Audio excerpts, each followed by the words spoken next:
afternoon, investigators. Mike Evans and Casey Pine. Episode 255 of Spy Curious, the weekly news for licensed investigators throughout Australia. How are you, Casey? I'm fantastic, Mike. Thank you. How are you? Very well, thank you. Have you had a busy week? Always.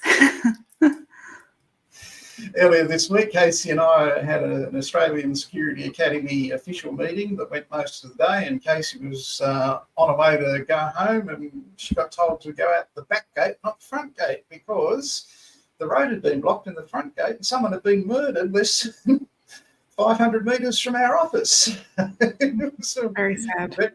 Very sad and very weird Tuesday afternoon here on the Gold Coast. So that was something that sort of blew me away, that it happened so close to home. But Casey went out back way and arrived safely. G'day, Chris. Good to see you, mate. Hope you're well. Congratulations, Chris, on gaining your diploma of Workplace Health and Safety this week. Well done, mate. G'day, Jack. How you going, buddy? Good to see you. Hi, Michelle. Great to see you down beautiful Byron Bay. Lovely. And g'day, Facebook user from the Gold Coast. Amber, how are you going? Pleased to see you. Great to see you. Hope it's nice down in Canberra today. I'm sure it is, and I'm sure you're looking forward to a great weekend. It was crazy. Yeah, it is crazy. That was really, really weird, strange. But the police response, I'll tell you what, it was instant and it was large. It was overwhelming. And the the one offender and his accomplice, they were on they were at large for about an hour and a half afterwards, and scared a lot of old people in Sanctuary Cove. I can tell you that. It wasn't a lot of fun. But anyway, moving right along, we've got a lot to get through today. A lot to get through. We have a winner in our Australian Security Academy Mental Health Awards. Yeah, actually, there's been 3 deaths in the restaurant section of the village in the last 12, 14 months. Nothing that I did.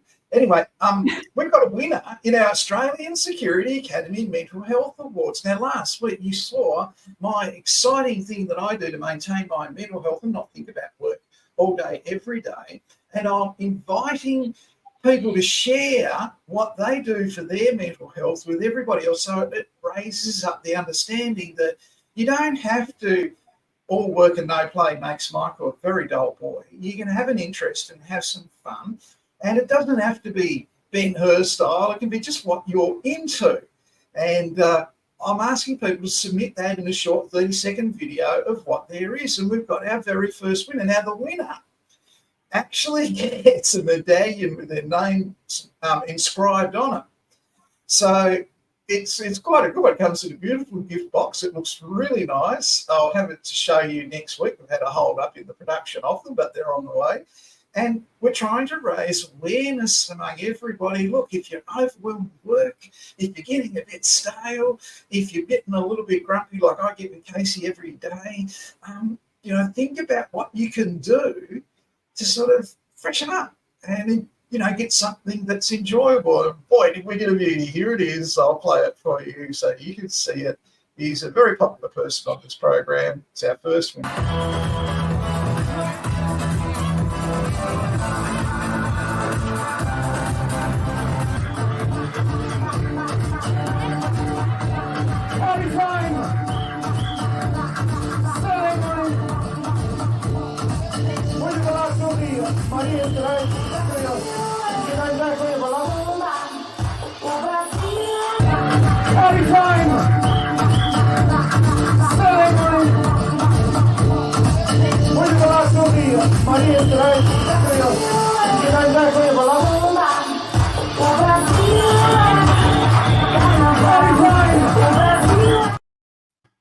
Absolutely inspirational. Well done, Evan. Congratulations, mate.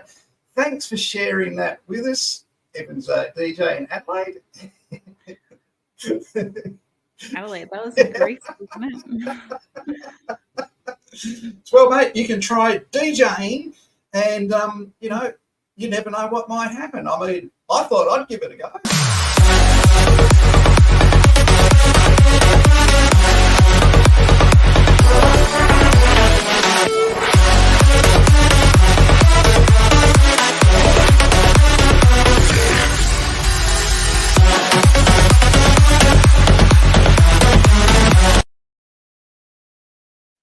probably not as good as Evan. So I think we'll just let Evan accept the award and I'll stay out of it. Okay. Did you like my bucket hat? It's reversible. It's got white on the inside, which basically defeats the purpose of me wearing it because I might anyways. All right, moving right along from our award winner. Congratulations, Evan. Champion, mate. Inspirational for everybody and their mental health. I want you thinking about it, people, because in our work, there's no thanks. They're coming back with a vengeance. That's your next rave. Right, Michelle? Next rave you go to, it's mandatory fan and bucket hat. Okay, absolutely. You know the dress code, I'm sure. Thanks, Taylor. Thanks for your support. Taylor knows how I feel. Okay, people, very quickly, Morris J. Kerrigan are after licensed investigators in Victoria, factual and surveillance. You can see these jobs, all of these jobs you can see on our Australian Security Academy job page. That's what it looks like. And there's a job there paying $15,376 per week, and it's in regulatory compliance, which is Certificate for Foreign Government Investigation. Surveillance officers are wanted by Quantum Corp around Sydney. More Quantum Corp, all throughout New South Wales, CTP liability investigators. Quantum Corp will employ you on a wage as a specialist workers' compensation investigator, CTP liability investigator, or general insurance investigator. You don't have to do all three of them, right? So consider that. Get in touch with them at Quantum Corp. Get in touch with Sarah and say, look, my expertise is common law, workers' compensation. She's going to really want to talk to you. Or if it's general insurance, the same thing. Investigators required by the National Anti-Corruption Commission over in Perth, Western Australia, and Adjuster Corp in Brisbane. Great organisation to work for, Adjuster Corp. They're on the Gold Coast and in Brisbane. They're after investigators in Brisbane. It's a really great opportunity. Ashdale, you know you're at the top of your game when you're working for Ashdale Workplace Solutions, great supporters of the Australian Security Academy, and they do code of conduct investigations in state government. Quantum Corp looking for people in far north Queensland, and this government agency in Parramatta wants to pay you $700 a day for 6 months' work with them. Farrells are after 2 licensed investigators, trainee workers' compensation people for Farrells investigation. So get on our Facebook page and have a look at those jobs. I don't put all of them up. Okay, I'm too busy, haven't got time to, but there's a wealth of jobs out there if you have a look and at that Facebook page and see them. A lot of them include their contact details, so you can just get straight in touch with them.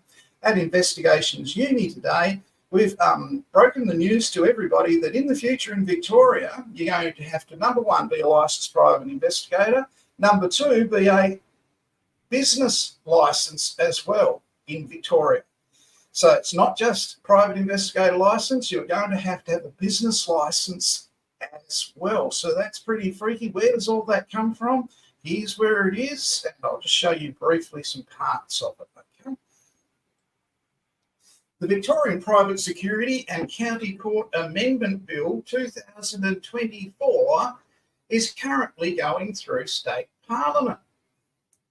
And it requires a person who employs or engages private security license holder to carry out the security activity or provide the services to other people to carry out the security activity to prepare a risk management plan prior to the security activity taking place. This means all security guards, all cash in transit, all close personal protection, all private investigators or inquiry agents in Victoria have to do a security risk assessment and have it to their clients 1 day prior to commencing the activity. You can see the whole thing on Investigations Uni, episode 81. It's in your invitation to that if you're an Australian Security Academy graduate or student. Very interesting times down in Victoria. TJ, there's our winner. Congratulations, mate. Late. He's over in Greece at the moment. So I don't know what time it is there, but thank you for your contribution to the mental health of investigators throughout Australia. Really appreciate that. Looked like a lot of fun, mate. Really did. Other news this week, quite quickly, before we come back to Casey. These guys, Adam and Angelo from Pinkertons, won a Retail Risk Award in New South Wales this week. So on the stream left, we have Angelo. Next to him on Angelo's right is Adam. Adam's dad's appeared regularly on this program with his authorship of books and his advice for investigators.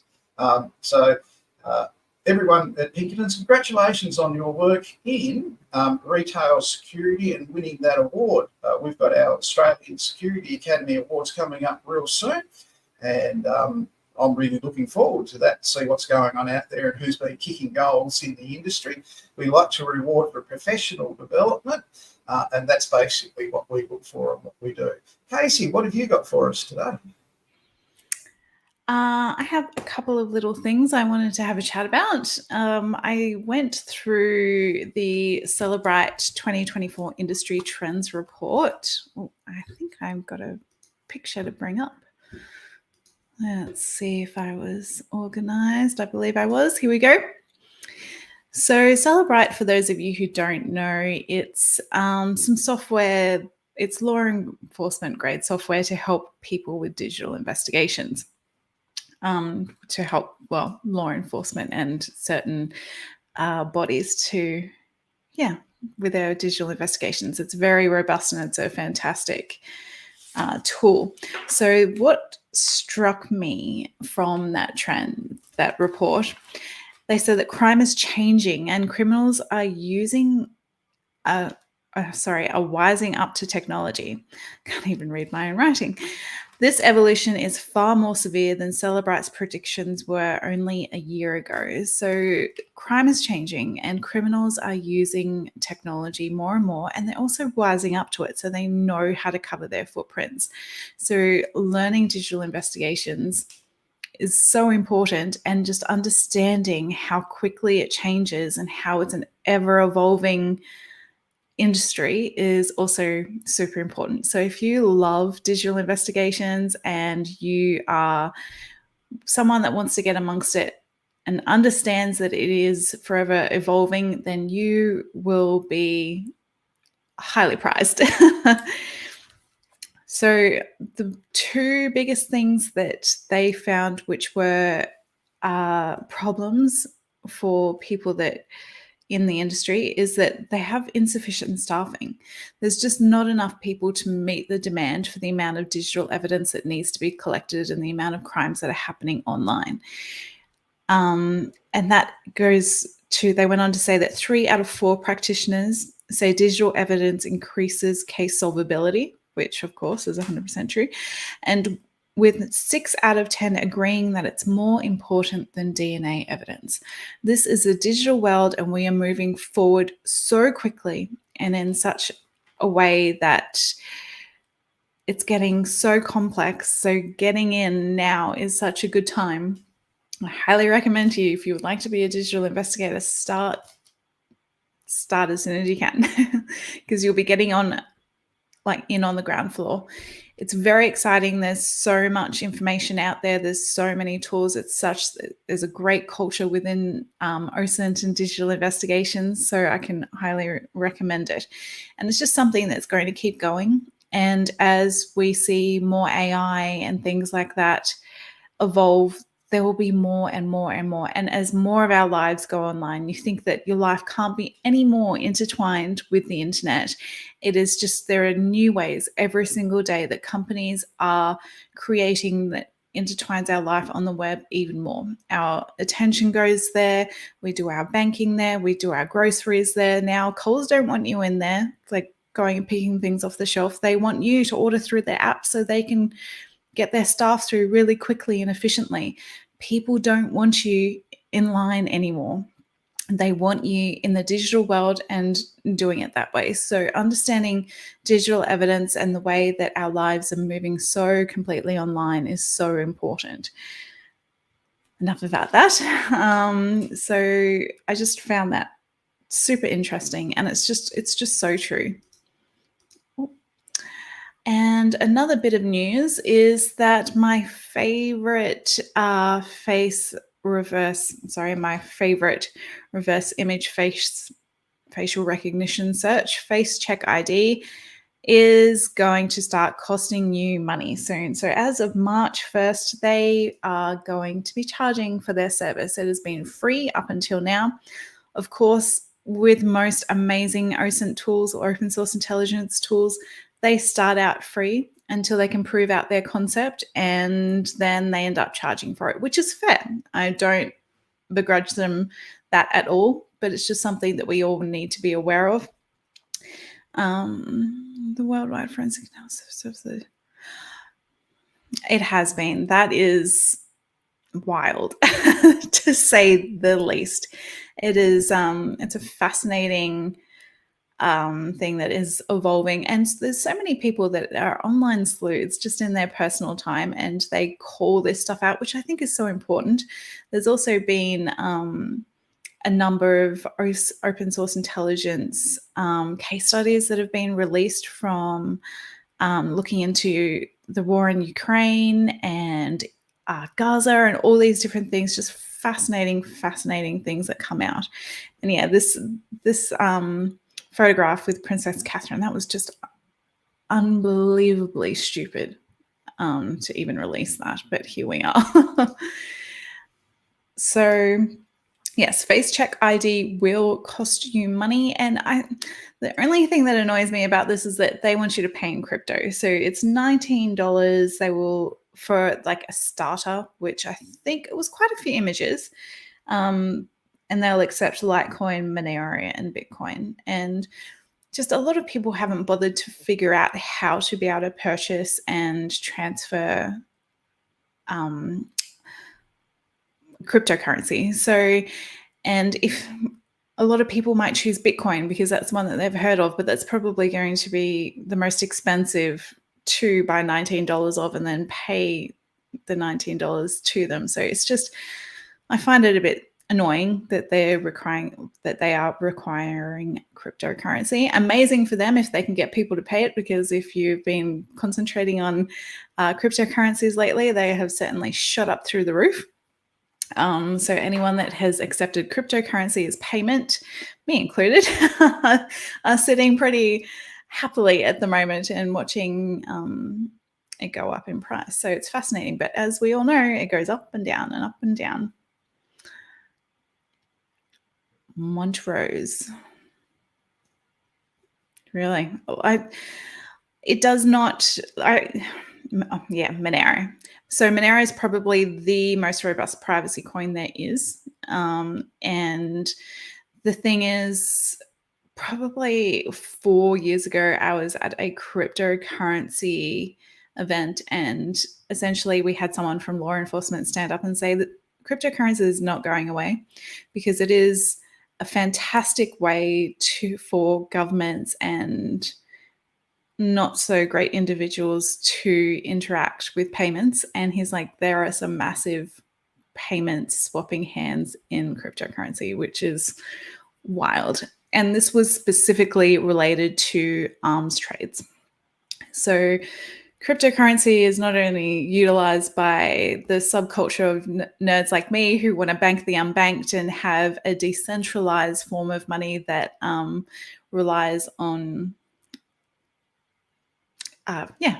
everyday people as opposed to a centralized bank. And then you have the people who are using it for nefarious means, like what did we say here? Like by the mafia. So, and it's just, Monero, as I said, is a fantastic privacy coin for that reason. And cryptocurrencies are not going away. The second thing I wanted to talk about, this is my OSINT tip of the week, and I thought that this might be quite handy. I know I've spoken about how to look at newspaper articles or PDFs before and then run them through ChatGPT or whatever your GPT of choice is, like you might use Google's Gemini, how you can do that to quickly look at what names are mentioned in a YouTube video. So I know myself when I am on a case, and sometimes you just get that inkling that there might be something in that video, but the video is half an hour long or an hour long, and you have to be careful with your time because you charge by the hour, and sometimes you can go down rabbit holes that you shouldn't be going down, and you have to be really discerning. So this is a fantastic way to save you some time to actually see if you should be looking into this or not. So how do we do it? I just went to YouTube today and found this 60 Minutes show that aired on, I think it was the 10th of March, so not too long ago. And it goes for 26 minutes and 2 seconds. And the trick here is if you go down, just underneath the video, you've got the information underneath and you click more.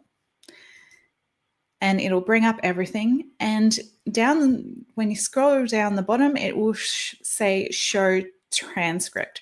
So not every video has transcripts enabled, but it is becoming more and more prevalent. And I would say it's pretty much 50-50, maybe getting up there at the moment. So a lot of them have this feature. So you click on show transcript, then it'll bring up the transcripts down the right-hand side. This also has the timestamps in it, but we don't want the timestamps because we are going to copy and paste this into our GPT of choice. So as you can see, I've circled in yellow the 3 little dots that you would like to click on to toggle timestamps, and you just click that and it makes them disappear. So now you can easily just copy and paste that text into ChatGPT or Gemini or whatever you use. Then whatever information you want from that transcript, usually we're looking at names or dates or incidences. So I asked, this is what I typed into ChatGPT. I said, can you please pull key details and dates from this transcript, please? Also pull names, key details, and dates. So I just pasted the transcript in there, and ChatGPT got back to me. Here are the key names and dates extracted from the transcript. So we've got the victim, the perpetrator, the incident, the background, and it's given us a heap of details. And if I just wanted the names, I could just type in the next prompt, say, just give me the names, please, so I can see easily what names are there. So if you're looking for a specific name, if your person of interest might be mentioned in this, it's a fantastic way to grab those names out without you having to sit through a 26-minute video wondering if that person of interest is going to be mentioned or not. So really cool. Great time saver. I also just for, I pay for ChatGPT. So this is GPT-4. And I also just copied and pasted it into Gemini and just the free Gemini. So Gemini is Google's answer to ChatGPT. So it's their GPT, and this is what it produced, which it's quite nicely put out. I used the exact same prompt, and it laid it out like this, which is pretty cool. So yeah, it's just a fantastic time saver. So you grab that transcript, put it in, pull out those names, and save yourself 26 minutes, and then you know whether you can keep going and pulling on that thread or you just go somewhere else. So that is my recent tip of the day. Pretty good one too, Casey. That was fantastic, very informative. Can I top that? Yes. On the way back from Sanctuary Cove Seahorses Oldies swimming dance class this morning, this is what I discovered: an undercover Aston Martin.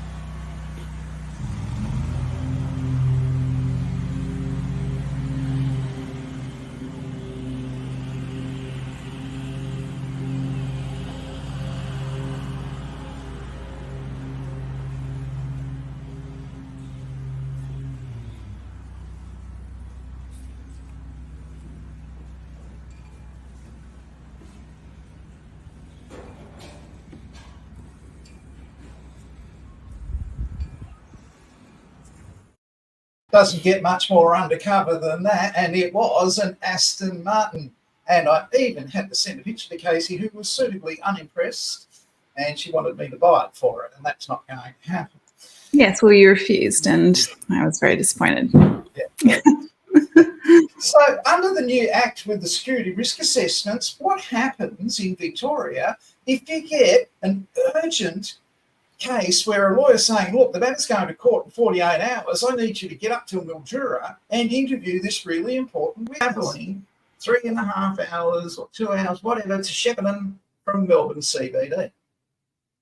It's the same if you're just doing it at Melbourne Airport from Melbourne CBD. You're still going to do a security risk assessment. And it has to be into your client 24 hours before you even stop. Now, written into the legislation is if there's an emergency situation, there is leeway to be able to say, this was an emergency situation. The lawyer instructed you in a common law matter with only 48 hours notice that you have to drive to Mildura and interview this person who's been found as a late witness. That's a long drive from Melbourne, all right? They've got leeway for that. That's going to be in the legislation. So to get your head around it, now they're asking you to do a security risk assessment in a hurry, but you've got to pack up all your gear, read your instructions, drive for 9 hours. They've got leeway for it. Now, there are big penalties of 60 penalty units if you don't do it. So the expectation from June 2025 is you're going to have to do it. How do you get to know and get your head around all this? Over at Investigations Uni, there are 7 presentations on doing security risk assessments. 7 of them by professionals. Dr. Warren Dowdle, Chris Goodrich, Patrick Flynn, a whole lot of others. And there are other relevant presentations in there as well, and they're all free. So what I did at the end of that, I offered to send everybody that's an Australian Security Academy graduate a copy of the standard operating procedures. Here's a list. There's 50 of them. This is what's in them, and a copy of the form. And I'll also send you a copy of the proposed amendments. Now, all you have to do is write to me and say, Mike, I'm an Australian Security Academy graduate student. I'm in New South Wales. I'm thinking ahead, or I'm in Western Australia. I'm thinking ahead. I might move to Victoria one. Can you send me a copy of those free documents? 3 free documents, or free 3 documents, whichever way you want to look at it. I'll send them to you in the email. And then you'll have the risk assessment form, a blank one, so you can fill it in. 50 standard operating procedures. Now, what's important about that? The Chief Commissioner of Police is going to design the security risk assessment. Now, that makes it really complicated because it's got to be suit inquiry agents, people who carry firearms, cash in transit, close personal protection, security guards on nightclub doors, right? Security guards, as you've heard recently, at wind farms, that sort of thing. The same security risk assessment can't suit all those at once. So there's going to be a while before they come out with that, but I'm providing you with a guide one for free before that. That's not real bad. It's pretty good. And it's the same, exactly the same as the security risk assessments that are conducted on every Olympic since the Sydney Olympic Games, including China, London, Spain, anywhere else they've had an Olympic Games. So I'm sending you that security risk assessment form plus the standard operating procedures. Now, the police don't understand what investigators do. They lump it in with security. So my standard operating procedures are liberally sprinkled with tactical and strategic as words so the police can understand it. And they will pass you on that when you apply for your business license in Victoria, because you've got to hold a certificate for in security management or security risk analysis and have SOPs. I've just offered them to you, right? The SOPs, okay? And they're very detailed in every one of those 50 points. So they are certainly going to get passed. the Licensing Regulation Division. So keep that in mind, people. That's really important. That offer is out there to every Australian Security Academy student. A couple have asked for it already. So yes, people, it'll arrive on Monday. Something to look forward to next week. Sorry, I'm just repeating what Casey's already done. I've got a couple of jobs I haven't covered. Federals are looking for those investigators. Keep that in mind. That's a great opportunity. Pinkertons are looking for surveillance and factual investigators in Victoria. Don't forget Pinkertons, who just saw Adam and Angelo, who won that award in Sydney just recently. The case client account manager, LKA Group, down in Carlton in Victoria, is wanted. SEEKA Group in Victoria and Melbourne are looking for factual investigators. Get in touch with SEEKA. Morris J. Kerrigan are after surveillance and circumstance investigators. I've already done that one. At the Australian Security Academy, on behalf of a client this week, if you're a licensed New South Wales investigator and an Australian Security Academy graduate, we've got surveillance work for you, unlimited, in teams of 2. You'll be going out with an experienced investigator in another vehicle. You do not have to have any experience. They will take you on, and it's constant work across 3 major projects in conjunction with the New South Wales Police. Now, what a great opportunity is that. No experience required. This firm accepts that you're an Australian Security Academy graduate student who knows how to do surveillance in your training. You do. They want to give you a go. They have got unlimited work. All you have to do is get in touch with me. I'll send you a phone number. All you have to do is send me your phone number. Don't send me your resume or a copy of your license. Send me your phone number and I'll put you in touch with the manager of that operation. And he will be back in touch with you and get you on board. That is an amazing opportunity to get a start in investigations in Australia. We've had some amazing things happen today. In particular, our winner of our first mental health award. And look, people, I might be funny about it. I might carry on about doilies about it. I might be stupid about it. But nothing's more important for you and your family and your peers who you work with than maintaining good mental health and being able to ask for help or express a need for help and not being a tough guy about never asking and just getting business advice. So that's my firmest advice, people. Send in a video to me of 30 seconds of you gardening. You don't even have to be in it, just your gloved hands gardening. This is what I do as my hobby or my interest. I don't care if you collect stamps. That's great. Send me a photo of you turning the pages of your stamp album.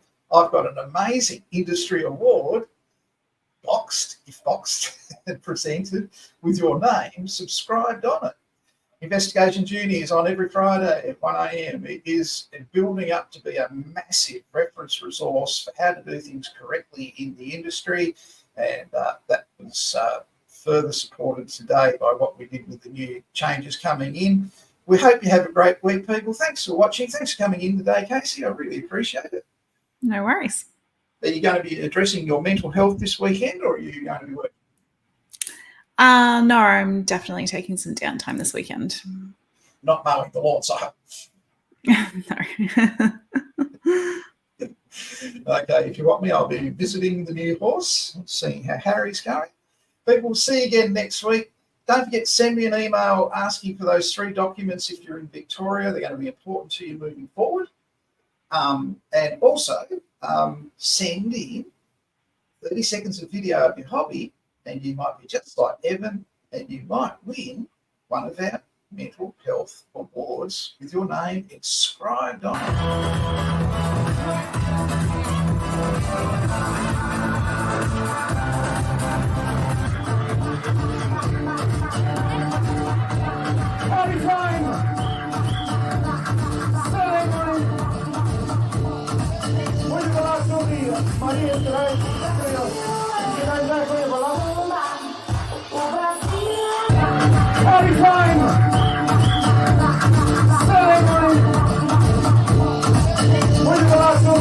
Maria,